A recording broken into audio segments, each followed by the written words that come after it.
salen. Så nu er det væk på, at de to ting må indtræde. Helt samtidig, ja.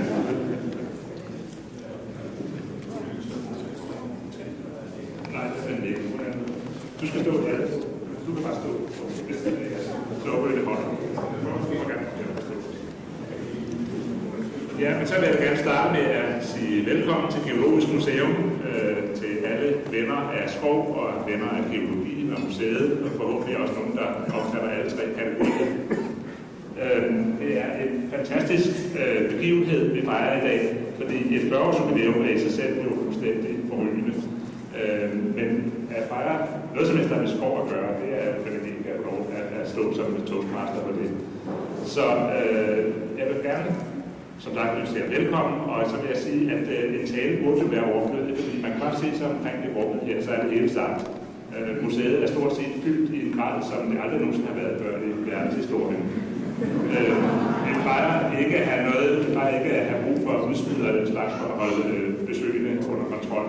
Men i dag er vi faktisk fyldt fra den ene hjørne til den anden, så det er fantastisk. Men det er jo også en meget speciel begivenhed, som sagt, fordi at dels er det 40-årsjubilæum meget specielt, men dels er skov jo en fantastisk personlighed. Og for mange, der tror jeg, at geologi, når man nævner ordet geologi, så er det, der toner sig frem på net helt i skov og vej. Og det møder man jo meget ofte ude i byen, fordi du har dels en meget imponerende, interessant fremtoning. Og det så har du optræder nu med stor autoritet, og også med den dybde, som gør autoriteten, den er berettiget. Så det er jo, så kan vi næsten ikke få lagt den bedre. Vi er også meget glade for at se, at det ikke bare er de almindelige, kan man sige, professionelle kolleger fra universitets- og de geologiske undersøgelsesverden, men det er stort set hele landet, der er kommet til. Altså hvis jeg kan se genkendt for nogle af ansigterne, så kommer de fra alle hjørner af Danmark og er sprøjtet hertil. Og det igen vidner om dit kolossale engagement, ikke bare indenhus, men også udenhus. Og det er jo sådan set det, som du er ansat til, og derfor er det jo utroligt tilfredsstillelse at se. Og tænker på det, nu mange kæmpe skal jeg høre på noget. Men vi skal måske starte med det kronologiske, for det simpelthen få sat på plads, hvad det er, vi har med at gøre her. Og der er det, vi har at gøre med Erik Skov Jensen, men han hedder altså bare Skov, så jeg ved ikke, fordi over det med Erik Jensen. Men Skov, som blev en naturhistorisk geografisk skoleembedseksamen med hovedfag i geologi i 1965. Der er ikke noget ved i dag, hvad det betyder. Men jeg mener, at du har kvalificeret til at være geolog med den titel. Det er i hvert fald så i sommerne 65 og 66, der blev ansat af Grønlands geologiske undersøgelser til at lave feltarbejde i Grønland. Og det er virkelig det jubilæum, vi fejrer i år. Det er jo rundt 40 år siden, vi blev ansat af Grønlands geologiske undersøgelser. Så det er virkelig nogle gidsler, der burde stået heroppe i dag og hylde dig. Men det var dem, så være skyld i, at du kom ind på den rette bane. Vi hørte forleden dag, hvor Martin Gisler også havde et tilsvarende jubilæum, at de faktisk blev ansat samtidig som assistenter for Arne Nyborg, der var bedre kendt som Nord, og at de blev ansat som store og lille håndlanger. Og når vi så laver det sådan en anden, så kommer jeg og tænker, hvem er nu store, og hvem er nu lille håndlanger? Men jeg mener, at der er grund til at antage, at det er dig, der var store håndlanger. Korrekt. Ja. Nå, okay. Men i hvert fald så efter at have været ansat som håndlanger for nogen, så blev du faktisk ansat sådan rigtig for alvor ved det nyoprettede Institut for Almen Geologi ved Københavns Universitet. Og det var altså på det tidspunkt, hvor man skulle ligesom dele gave i forskellige efterkommere, og man havde et Institut for Almen Geologi, og der blev du så ansat som en af de folk, som kunne oprette det her for at få det nye institut til at fungere. I 1969, allerede 3 år efter, der blev du så ansat som lektor samme sted, og du fik en portefølje, som hed etologisk og strukturel analyse. Det var ikke noget, det betyder i vores dage. Men det var altså det, du skulle gøre, og det var jo også store, fordi du blev være med at arbejde der. Men alle de her ting, det er jo sådan nogle lidt fortidige begivenheder, som egentlig ikke er særlig interessante, hverken for den brede offentlighed eller for selskabet her. Det, som er virkelig betydningsfuldt, det er jo, at i 1981, der lykkedes det museet at graffe der herovre. Det er det, man kalder realokering i det engelske sprog. Men museet lykkedes at sikre Skovs medvirkning til en tiltrængt fornyelse af museets udadrettede virksomhed. Geologisk Museum har jo en masse udmærkede og klassiske dyder, som alle påskønner, og som vi også er glade for. Men nu er de her meget klassiske dyder med de meget klassiske sale, så blev det jo på et tidspunkt klart, at man skulle måske også prøve at have noget sådan lidt mere smart i. Og der valgte man så, at Erik Jensen skulle være den, der prøvede at få det på plads. Og du har lavet en kolossal række af fantastiske udstillinger, hvor man faktisk står i dag. Og selvom vi så småt er begyndt at snakke om at fjerne den fra jordens overflade, fordi nu er det jo så gamle, så må vi jo desværre indrømme, at man så ser på dem, så er det faktisk et spor bag ud. Så det er sådan lidt svær balance. Men for eksempel så er hvad er sandt i grunden, den er i sådan en skovpark lavet. Vi har grønlandsk geologi, som også stadigvæk står, som er en lille væsentlig indbydelse. Så er der den udstilling om Danmark i dybet, hvor du også har haft en væsentlig indbydelse på udformningen af den. Og i det hele taget, så er der både et permanent og de midlertidige udstillinger, der har virkelig gjort en kolossal forskel på, hvordan museet tager ud. Men jeg vil nu stadigvæk tro, at på trods af alle de her kvaliteter med udstillingerne, så er den helt store forskel, det er den, der har at gøre med de virkende mennesker, sådan på 600 menneskers hånd.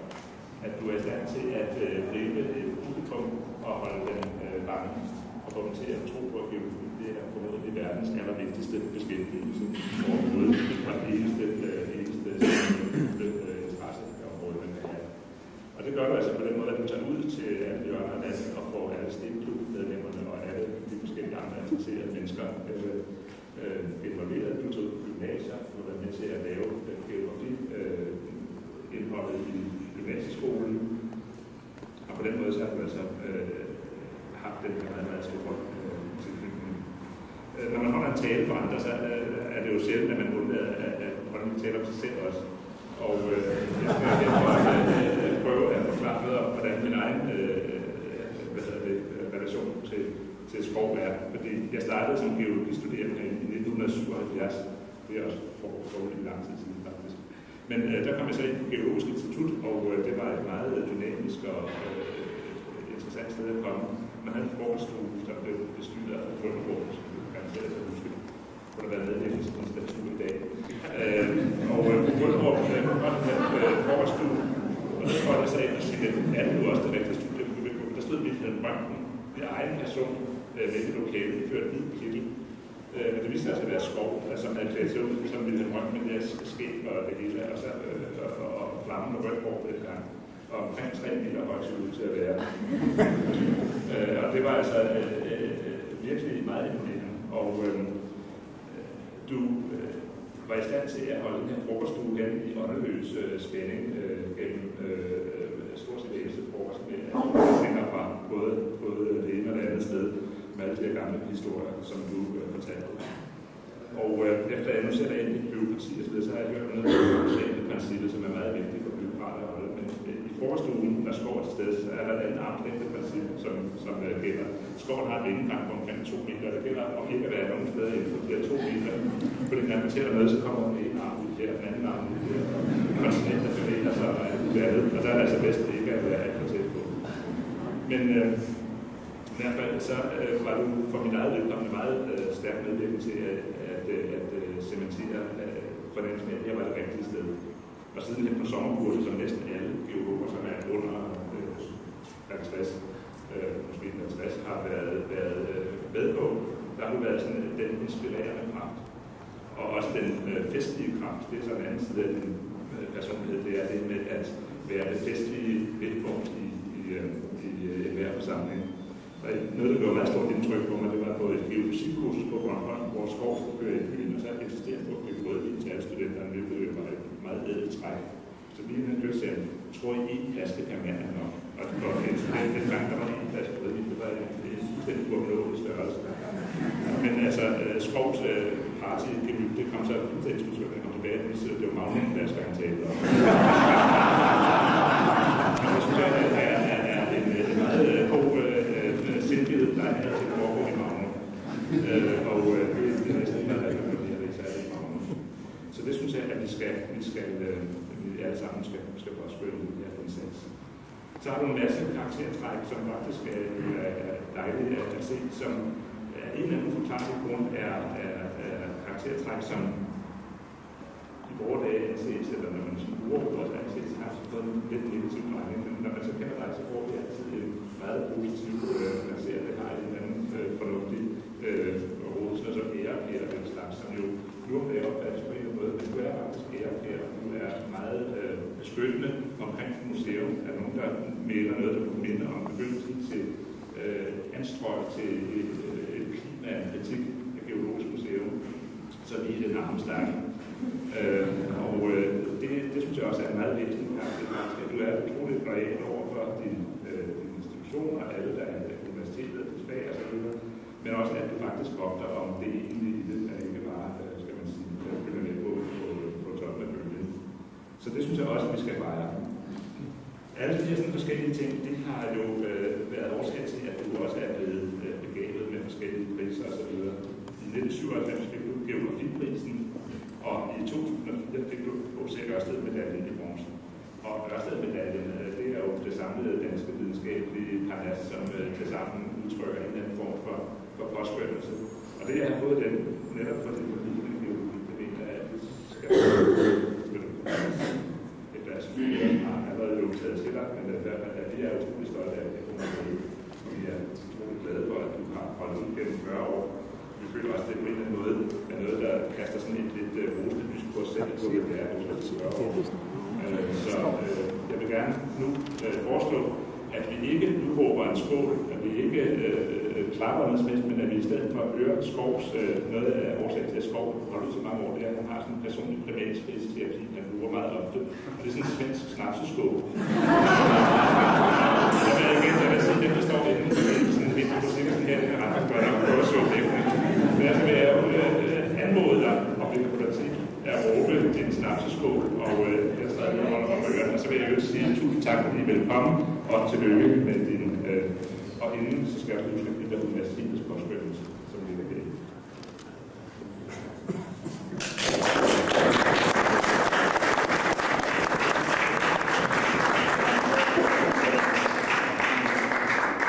Det vil sige, at jeg har et problem, jeg har ikke fået noget af endnu. Seriøst.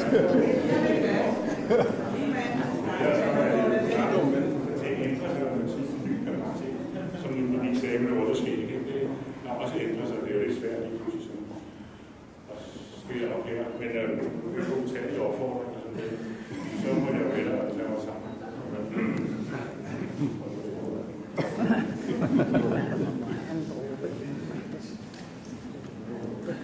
Altså, det var disse sommerkurser, som vi lige talte om.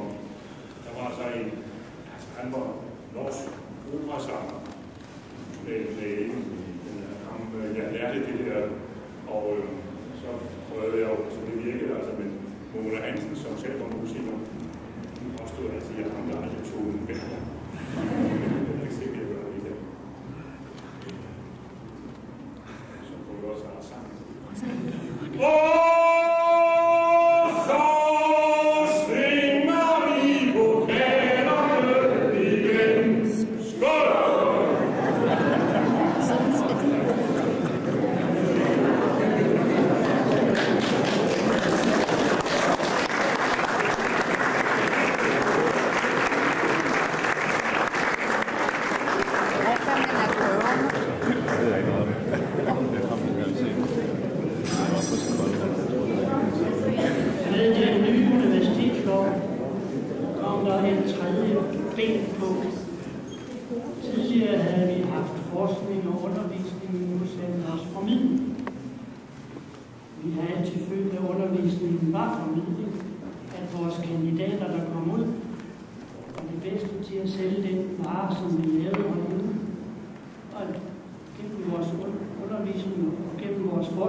Og så var der Svingjord, usædvanligt meget formidling til alle de faglige foreninger, hvor jeg vil høre nogle her ornitologisk forening, her ved foreningen til Svampekunstskabens Fremmer, og sådan kan man blive ved. Det har været uhyre aktivt omkring alle de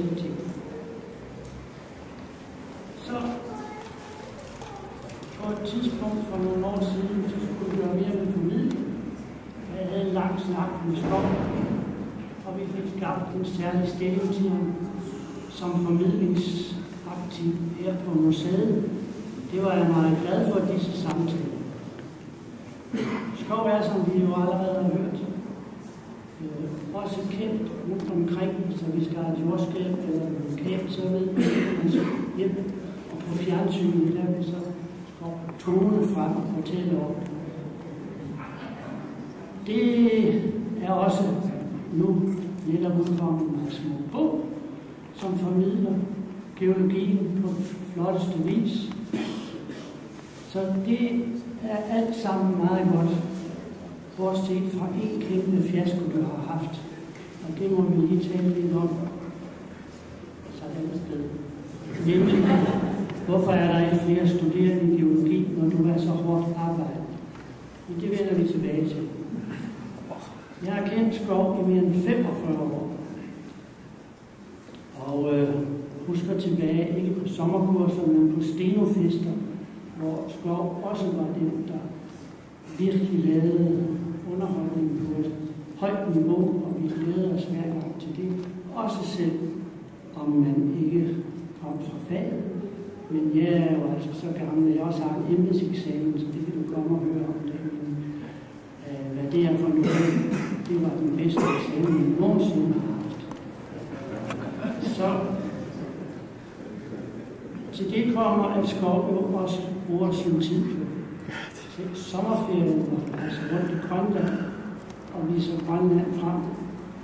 Eller de populære foredrag her på museet, og sådan kan vi blive ved uendeligt. Det synes jeg ikke, vi skal. Blot glæder os over, at vi har der blandt os, og alt det vi gør, og så er der altså det med de mange studenter. Og så er der en ting, jeg synes, vi også skal benytte den lejlighed, nemlig at sige, det her kunne nok ikke lade sig gøre uden Rita. Og det gør vi fremhæve.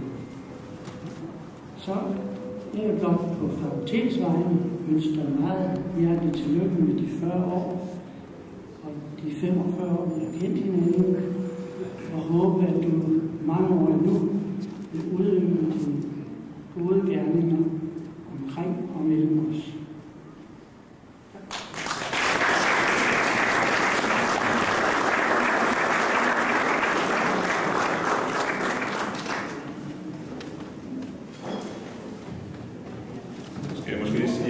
Der ønsker at sige noget, så er I meget velkommen til at bevæge i mikrofonen.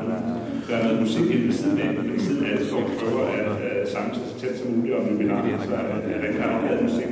Men hvis det er sådan, at man ønsker at tale, så skal vi ind og sige til musikken, at næste gang vi holder en pause, så må vi gerne være andre til at sige noget.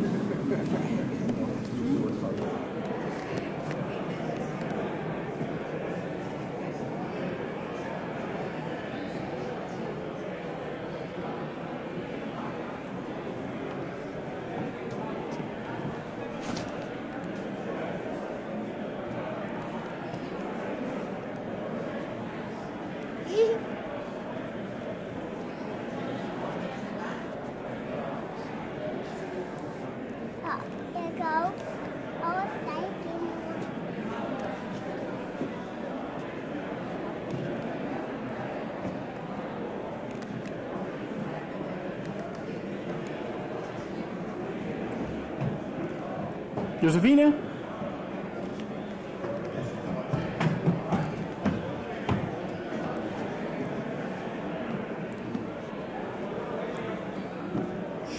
Hej Josefine.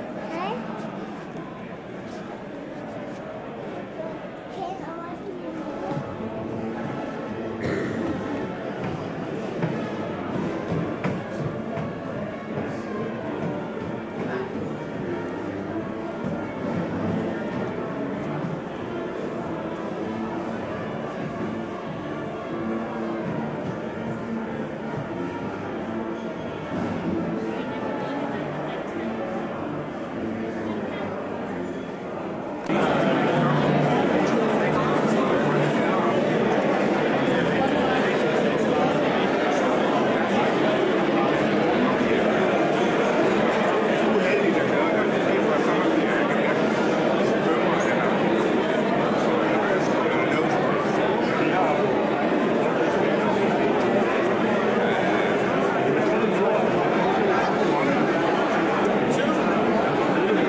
og mange gode aftener.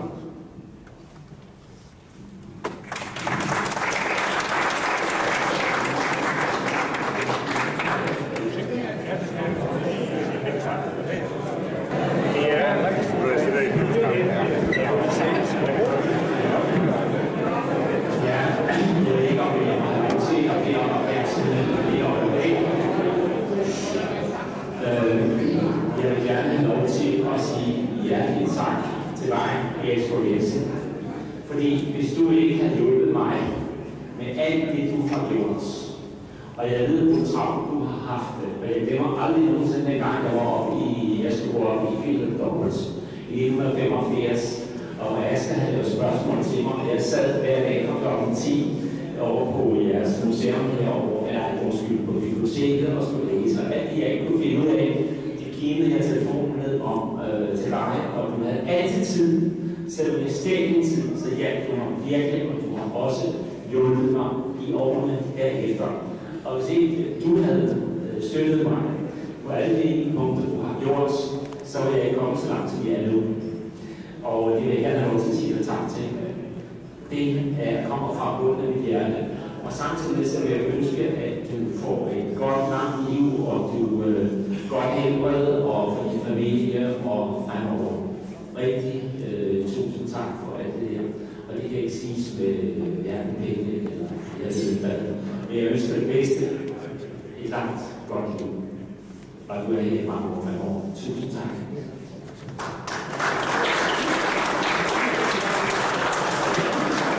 Omtale en lille håndlarm.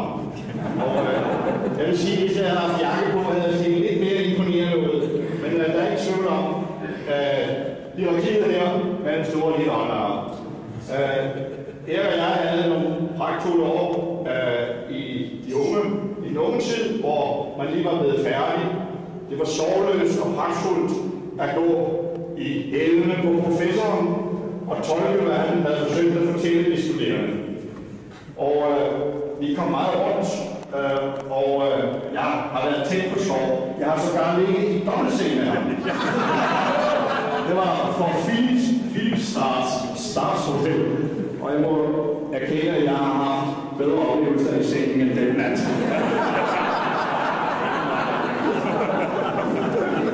Nu er der blevet sagt mange fine ord om Erik og hans formidable formidlingsevner. Selvom man ikke kan siges nok, så vil jeg alligevel stille mig i køen for dem, der gerne vil sige noget positivt. Samtidig så, når Erik fortæller sin historie, især når det er børn og unge, så kan man jo undre sig lidt over historiens indhold, når man tænker tilbage, hvad man selv har lært i sine lærebøger. Men historien er god, og der er i hvert fald et drang af sandhed i den næsten altid. Og når man så ser det glade ansigt på det unge menneske, som så senere melder sig til et praktikophold på Geologisk Museum, så må man jo sige, at Erik har været i stand til at sælge budskabet. Det andet, jeg vil sige, det er, at Erik har gjort en formidabel indsats for grønlandsk geologi, og det vil jeg gerne specielt takke dig for. Du har trukket mange folk op, som har brugt deres sidste sparepenge for at blive inspireret af dig i den store grønlandske natur. Og noget af det har jo blandt andet ført til, at vi har fået udskyllet de her dubbeltsale. Tilhørsforholdet til de gamle Fanhusbjerg Kirkeby er blevet genoplagt takket være din indsats. Også her synes jeg, at vi skal nævne Rita, som jeg har set følge Erik, siden han var amanuensis, og jeg skal love for mage til tålmodighed, skal man nedlægge. Jeg har forsøgt at trække min kone med i de tidlige år, men hun sprang skrigende væk, da hun så, hvad det kunne indebære. Til sidst vil jeg sige, at Erik er jo ansigtet udadtil for geologien. Der står i vores mange fine papirer omkring strategi overfor Geocentret, Geologisk Museum er vinduet udadtil. Det er forkert. Der skulle have stået Erik Skov Jensen er ansigtet udadtil. Og jeg er helt sikker på, at du kan holde det i fysisk form. For Erik er den mest trofaste fodgænger, der går imellem nummer 5 og nummer 10. Hver dag skal han frem og tilbage og holder formen i gang. Og jeg er sikker på, at han ikke behøver at løbe om aftenen, når han kommer hjem til Værløse og er for at holde motionen oppe. Vi ser frem til endnu mange år hos dig, hvor du vil gå i bræschen for biologi hat, nemlig med Geocenters hat, og du skal i hvert fald få al den opbakning, du har brug for Geos. Tak skal du have.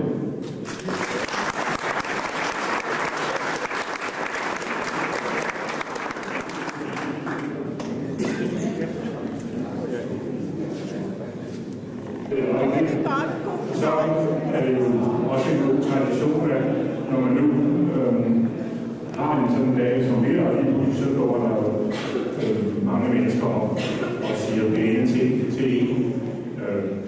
Det er selvfølgelig vigtigt, og derfor vil jeg gerne kvittere for alle de pæne ord, der har blevet sagt.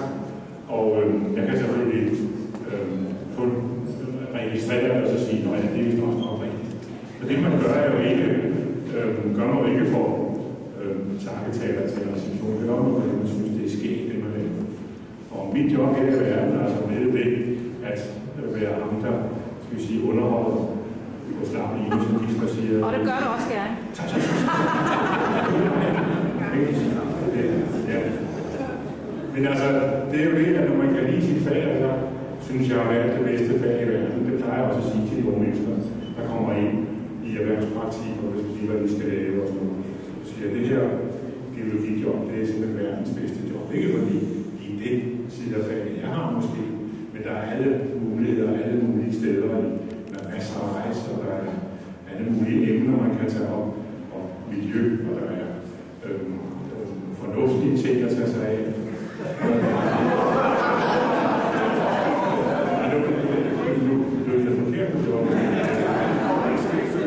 Men der er der også, praktiske ting at lave inden for geologi. Selvom man, når man bliver gammel nok, som jeg er ikke lidt gammel nok, men når man bliver ældre, så synes man nu, at ja, de unge mennesker, de burde jo lære mere om det der med at lave ordentlig konstruktion og sådan ting. Og det gjorde vi jo, da vi var unge, og det var der behov for den gang. Nu er der måske behov for andre ting, og det kan være lidt svært for os ældre måske at se det her behov. Så derfor så bliver det sorte æsker, man undersøger, og så må man nogle særlige og så laver man nogle fine beregninger på det. Og det er så den geologiske videnskab, som er i dag. I gamle dage, der var det farvelagt med kort, man producerede. Og det var vi selvfølgelig vigtigt stolt af. Jeg husker selv, da det første geologiske kort, der lavede, de har begyndt med bare at streger på et luftbillede, så lige pludselig kunne læse farver imellem stregerne. Det var altså helt åbenbart, så på den måde har det altså været en oplevelse hele vejen fra den spæde start, hvor man sætter op på et lille rum i norsk fjeldsyn, fordi der skulle man lave speciale i skov, hvor der ikke var nogen blotninger, og så til Grønland, og så lige pludselig så er det også at formidle hele Hvidehavets geologi. Og den udvikling har jeg altså deltaget i, og det har været fantastisk liv. Men jeg er slet ikke færdig endnu. Det er ikke nogen afskedsrestriktion. Det er bare, at det har været her. Og det er jeg selvfølgelig glad for, at man investerer sig på den måde. Så tak for det, I kom. Vi skal ikke gå endnu, men altså tak for det, I markerede, at I synes om det, jeg har lavet, for det er det, jeg mærker, når jeg ser jer. Og tak for de pæne ord fra Monique og fra Gisler og fra Helle Andersen og fra selskabet, som naturlærernes udbredelse. Og så er det jo ofte sådan, at når man netop prøver at formidle geologien, så er det igen at se lyset i modtagernes øjne. Og det er det, jeg gerne vil se. Og det er lykkedes for mig nogle gange. Og det er lidt rart, men det er faktisk rigtigt. Og det er så lykken i sig selv. For nogle gange så er det jo ikke noget, man gør for Usselmammeren. Måske ikke for en flaske sur rødvin, men altså det er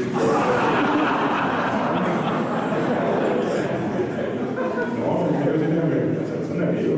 Og det er ofte, at vi enten sådan penge for det ene, og så er vi drukket for tidligt. Og det kan man også gøre. Jeg har i dag fået en gave fra vores lokale vinhandler, og han gav mig sådan en flot Gironda. Det er noget Chateau de Pape. Og den fik vi forleden aften, da vi lavede en vinsmageparti her, hvor jeg fortalte om vin og geologi. Og så sagde jeg, den har du fået af importøren der. Og den må ikke drikkes før 2007. Måske 2012 er bedre. Så det skulle jeg blive ret roligt.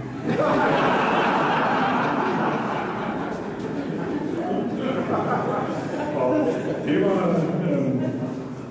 sådan er det jo. Altså det er jo ikke altid, det bliver værdsat, fordi man ikke har forstand på det. Men som sagt er det mere det, at folk er glade for det, man laver. Det har været, vi sige, ledesråden hele vejen i det her. Så